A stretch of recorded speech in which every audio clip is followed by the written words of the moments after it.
Hello brown, आज के इस वीडियो में मैं क्लास 12th फिजिक्स का जितने भी थ्योरी के मोस्ट इंपॉर्टेंट क्वेश्चन बन सकते हैं सारे मैं ले लिया हूं। आप देख सकते हैं कई पेज में मैं लिख लिया हूं। सो इस वीडियो को आप लास्ट तक जरूर देखना। जितने भी थ्योरी है, मुझे उम्मीद है कि आपको सारे थ्योरी आते होंगे। फिर भी जो नहीं आते उसको तुरंत तैयार कर लो। न्यूमेरिकल का और बहुविकल्पी का वीडियो लाऊंगा मैं। आप बढ़िया फील कर रहा हूँ, मैं ठीक हूँ। सो आपके लिए मैं लगातार केमिस्ट्री का भी बेहतर तैयारी कराऊंगा, टेंशन मत लेना, क्योंकि तैयारी केमिस्ट्री का कराने के लिए मैं एकदम ठीक हो जाऊंगा। सो आज जो है फिजिक्स का जितने भी थ्योरी का बनते हैं, जितने टोटल मैं थ्योरी के क्वेश्चन करा दूंगा, जितने भी बनते हैं। अब आपको क्या करना है, मुझे उम्मीद है आपको आता होगा। अगर नहीं आता तो पढ़ लीजिए, अगर आता है सो प्लीज आप सब रिवाइज कर लीजिए। क्या रिवाइज कर लीजिए, सारा वीडियो मैं दूंगा। बहुत लोग इसको वीडियो को देख के चले जाएंगे, क्यों? क्योंकि उनको इंपॉर्टेंट पता ही नहीं, बोलेंगे बकवास करेंगे। लेकिन आप लास्ट तक देखना, सारा मैं कवर कर दूंगा, इसके बाहर से नहीं आएगा। बेहतरीन तरीके से समझाऊंगा भी आपको, उसके अंदर की चीजें जो आपको मैं दिखाऊंगा ना, उसके साथ साथ मैं समझाऊंगा भी। क्या समझाऊंगा देखिए लास्ट तक।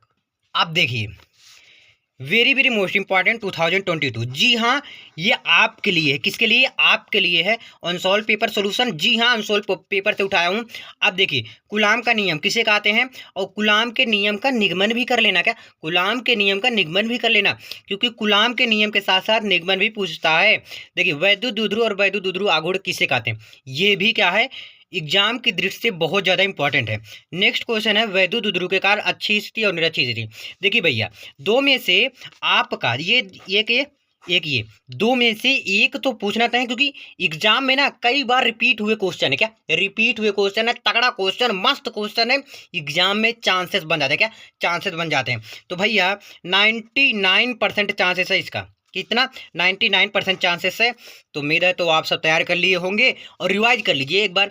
लेंस मेकर सूत्र। क्या लेंस मेकर? ये तो भैया जान है। क्या फिजिक्स का जान है? क्या फिजिक्स का जान है, बहुत ज़्यादा इंपॉर्टेंट है लेंस मेकर फॉर्मूला। तो 1/f=n-1 1/r1 -1/2। देखिए, कुछ फॉर्मूला ऐसे हैं, कुछ निगमन ऐसे हैं जो एग्जाम में बहुत ज़्यादा चांसेस बन जाते हैं। एक चीज़ मैं बताना चाहूँगा, बहुत लोग न्यूमेरिकल के लिए बोल रहे थे, यानी कि आंकिक प्रश्न, ठीक है।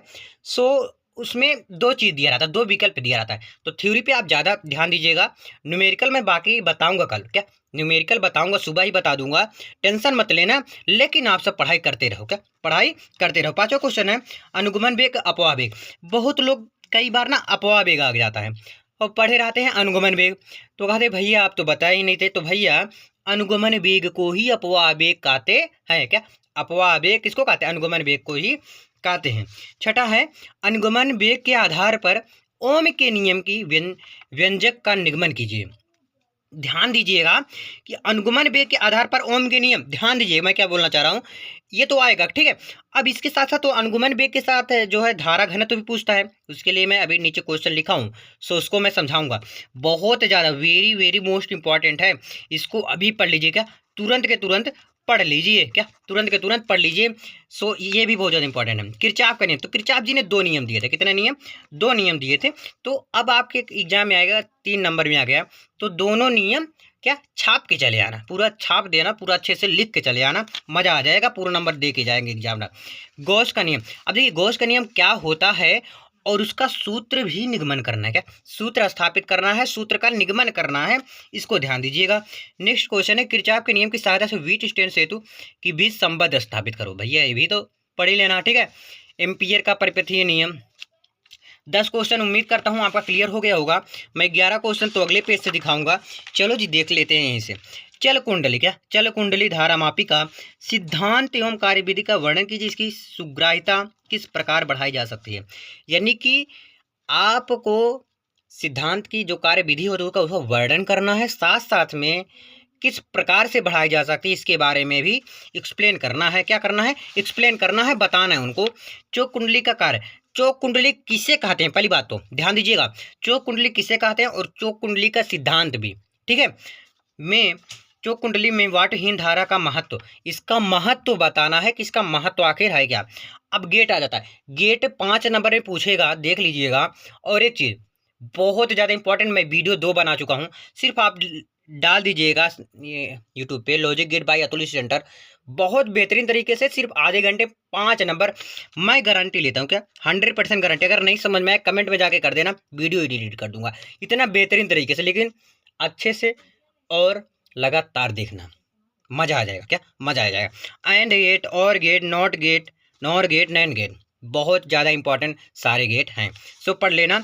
एनपीएन पीएनपी ट्रांजिस्टर क्या है, ठीक है, विस्तार से बनाओ, यानी विस्तार से बनाना है, बताना है। अब एन पी एन क्या होता है, एन को जो है पहले कर दो और पी को छोटा कर दो और एन को बड़ा कर दो, यानी कि जो दो एन, देखिएगा दो एन जो है एक को दबा रखा है, किसको दबा रखा है, पी को। तो जब एन पी एन में रहेगा तो पी को दबा देना, पी एन पी में रहेगा, पी एन पी में रहेगा तो इसको दबा देना एन को, ठीक है, एन को छोटे में कर देना। क्योंकि जब जनरल टिकट लेते हैं लोग, ट्रेन में बैठते हैं, सो उसमें क्या होता है, दो अगर मोटे मोटे लोग मिल गए, पतले लोग को बेचारे को क्या कर देंगे, उसी में दबा देंगे, क्या उसी में दबा देंगे, तो बीच में कभी बैठना मत, ठीक है। जेनर डायोड क्या होता है, और जेनर डायोड का उपयोग वोल्टेज रेगुलेटर के रूप में परिपथ आरेख की सहायता से समझाना है आपको, ठीक है भैया। पी एन संधि डायोड का अर्थ तरंग दिष्टकारी के रूप में कैसे प्रयुक्त किया जाता है, सरल परिपथ बनाकर इसकी कार्यविधि समझाना है आपको। सो नेक्स्ट वाला, एक पतली झर्री से प्रकाश के विवर्तन के कारण, इसको आप पढ़ लीजिएगा। नेक्स्ट क्वेश्चन मैं आपको दिखा दे रहा हूँ, हाइगेंस का तरंग सिद्धांत। भैया साहब ये अगली बार पूछा था, क्या अगली बार बोलोगे एग्जाम ही नहीं हुआ था, जिनका एग्जाम हुआ था यानी कि जो खुश नहीं थे उनका एग्जाम हुआ था ना, वो पूछा गया था। अनुगमन वेग की सहायता से के नियम, ये तो मैं बताया था, मैं फिर भी लिख दिया हूँ, क्या फिर भी लिख दिया हूँ। प्रकाश का व्यतिकरण और विवर्तन भी है, क्या भैया, विवर्तन भी है। सो दोनों पढ़ लेना, क्या दोनों पढ़ लेना, प्रकाश का व्यतिकरण विवर्तन। एलसीआर परिपथ के लिए प्रतिबाधा तथा कलांतर के सूत्र स्थापित करना है। परस्पर संपर्क में रखे दो पतले लेंस, यानी कि एक लेंस यहाँ एक लेंस यहाँ पर, दोनों क्या है, सटे हुए हैं। अब एक बात याद रखना, क्या एक बात, एक को एफ ई मान लेना और एक को एफ ओ मान लेना, सो कर ले जाओगे। देखिए तीन होते हैं, खगोलीय दूरदर्शी, परावर्तक दूरदर्शी, एक और होता है। सो आपको दो तैयार कर लेना है, दो पूछता है, दो पूछेगा, चाहे इसको करो चाहे इसको करो। तो भैया प्लीज मैं आपसे रिक्वेस्ट है कि इसको करके ही जाना, क्योंकि फोड़ के आना, क्या फोड़ के आना, एकदम गर्दा उड़ा देना, एकदम मजा आ जाएगा। आप कमेंट करके जब करते हो ना वहां से आने के बाद, तब तो मजा ही आ जाता है, क्या मजा ही आ जाता है। सो इसको और इसको दोनों पढ़ लेना। यंग के दो स्लिट के प्रयोग में किसी दीप्त फ्रिंज की, क्या दीप्त के केंद्रीय फ्रिंज से दूरी के लिए व्यंजक प्राप्त कीजिए। सो इसको कर लेना, बोर के परमाणु मॉडल होगा आपके एग्जाम में। जेनर डायोड क्या होता है, इसके बारे में करना है। अब भैया थोड़ा न्यूमेरिकल भी लेकर आया हूँ, लेकिन बताऊंगा नहीं, क्या नहीं बताऊंगा, लेकिन याद रखिएगा जो नेक्स्ट वीडियो आपका आएगा उसमें न्यूमेरिकल मैं कवर कर दूंगा, टेंशन मत लेना, ठीक, क्योंकि न्यूमेरिकल का एक अलग से वीडियो मैं बनाऊंगा आपके कहने से। अल्फा कट प्रकीर्णन ये वाला क्वेश्चन मैं करा दूंगा, टेंशन मत लेना, कर लेना अपने आप से, मैं कराऊंगा भी। वैद्युत फ्लक्स किसे कहते हैं, पढ़ लेना। सो आई होप आपका एग्जाम बहुत अच्छा जाए, बहुत बेहतर जाए, आप कमेंट करें जिससे कि मुझे खुशी मिले। सो इस वीडियो में इतना ही, मिलते हैं, बहुत बहुत धन्यवाद वीडियो को अंत तक देखने के लिए।